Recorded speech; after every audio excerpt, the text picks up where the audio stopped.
So this is the lineup to get into Lenin's tomb. It stretches behind me, and I'm here right at 10 o'clock when the museum or mausoleum opens.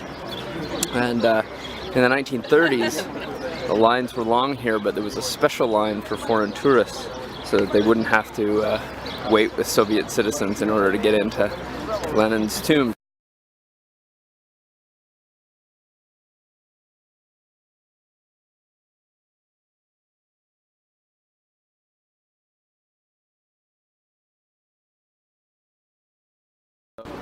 The line, which I've seen photographs when Stalin died, to get in lasted not hours, but days, with thousands of people surrounding Red Square in a line.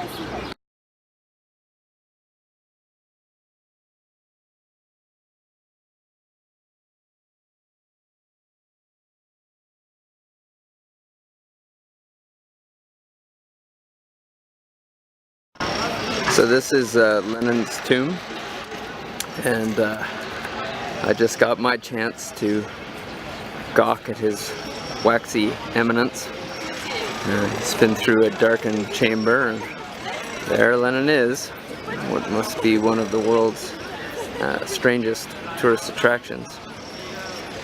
And this is the wall of the Kremlin, and I'm standing on Red Square. You can see St. Basil's Cathedral in the distance over there, behind the stage. The store, which became Soviet offices, GUM, is here. And the Museum of National History and the Museum of the War of 1812 is on the opposite side. A visit to Red Square was an obligatory and highlight of most Canadian tours here, and I've been struck in reading accounts of the tours, the number of parades, whether of military, workers, athletes, that were happening on Red Square when Canadian tourists were here. I suppose it shouldn't be a surprise, since they were usually here in summertime in good weather, and parades and demonstrations were a favorite pastime of the Soviet regime. In fact, Stalin had the gates down at this end of Red Square widened so that he could bring in military equipment onto the square for demonstrations. And likewise today, there's been a demonstration almost every day that I've been here, either concerts or some kind of special event. The first day I was here, it was the